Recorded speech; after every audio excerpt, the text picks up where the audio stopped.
మిత్రులారా, ఢిల్లీలో విపరీతంగా పెరిగిపోతున్నటువంటి పొల్యూషన్ కట్టడికి ప్రభుత్వం చర్యలు అయితే చేపట్టింది.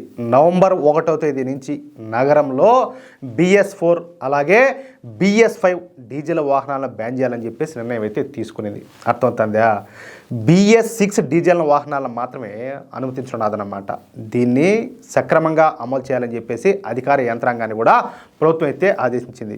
ఈ రూల్ను అతిక్రమిస్తే భారీగా జరిమానాలు కూడా వేయాలని, అన్ని మేజర్ ఎంట్రీ పాయింట్ల వద్ద వాహనాలను క్షుణ్ణంగా తనిఖీ చేయాలని చెప్పేసి ఆదేశాలు కూడా జారీ చేశారు. వాయు కాలుష్యాన్ని అరికట్టేందుకు పాత వాహనాలకు ఇంధన సరఫరా నిషేధాన్ని నవంబర్ 1వ తేదీ నుంచి, అంటే ఇప్పుడు ఇంకా రేపు నవంబర్ 1 నుంచి స్టార్టింగ్ అనమాట, పూర్తి నేషనల్ క్యాపిటల్ రీజియన్కు విస్తరించాలని చెప్పేసి ప్రభుత్వం అయితే నిర్ణయించుకునేది.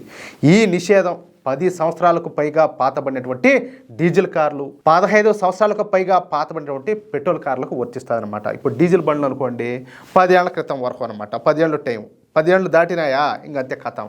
పెట్రోల్ బండ్లు అనుకోండి 15 ఏళ్ళ టైం అనమాట. ఆ విధంగా ఢిల్లీ, గుర్గామ్, ఫరీదాబాద్, గజియాబాద్, గౌతమ్ బుద్ధ నగర్, అదేవిధంగా సోనిపట్లో ఏకకాలంలో ఇదంతా కూడా అమల్లోకి వస్తుందంట.